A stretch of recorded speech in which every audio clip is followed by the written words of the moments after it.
Welcome back to River City Live. Every now and again, we stop being silly and we stop for a second to learn something. And I've always said, you know, you just don't know what you don't know. Like an issue maybe perhaps that we didn't even know existed, or at least I didn't, it's colorism. And Dr. Jeffrianne Wilder, who's a UNF professor, has written a book on that subject. And Rance is joining us for the discussion because we were having such a lively talk off camera. We thought we would just bring it on screen for you. So Doctor, what is colorism?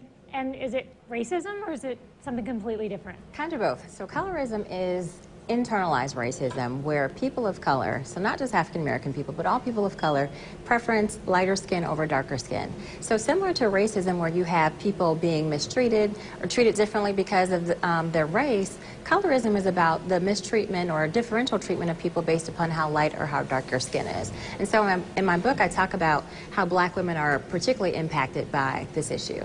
And is it within the black community, or is it everybody treats women differently based on the color of their skin? Again, both. So we have this issue of global colorism where this is sort of this worldwide phenomenon that really kind of shows us in our mainstream society that lighter skin is better. So people go through a number of things to either lighten their skin or to appear differently. So from bullying in school, things on social media, differential treatment in families, or even when it comes to dating, there are lots and lots of issues that people have connected to either if you're light skin or dark skin, or like me, someone who's in the middle.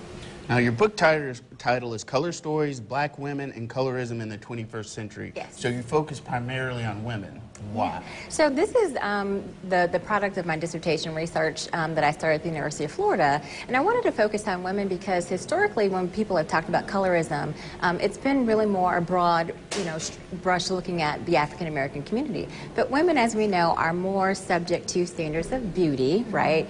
All women have to, conform in some way, shape, or, form to standards of beauty. And for black women, there's this added layer that they have to deal with. On top of being African American, on top of being women, you have to deal with your skin tone as well, and depending upon where you fall within that spectrum could provide you either difference, inequities, and of course there's lots of pain and issues connected to that.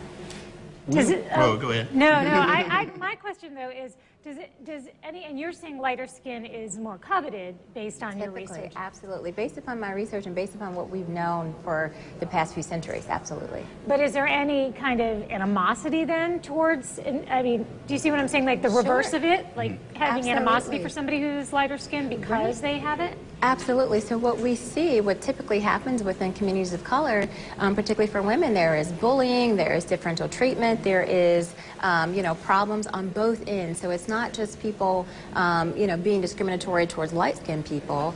People are discriminatory towards dark-skinned people. There are tons of names that people use to call people who are dark-skinned, and they're not good, they're derogatory. And the same thing for lighter-skinned women. So there are things that happen across the spectrum that results in a lot of pain, rejection, and marginalization based upon your skin and also your hair, too. That's really important as well. That's been a big, we've heard where news anchors have said, like, I can't get a job or I've lost my job because they wanted to change. Yes. But just really quick, we've only got a couple of quick seconds.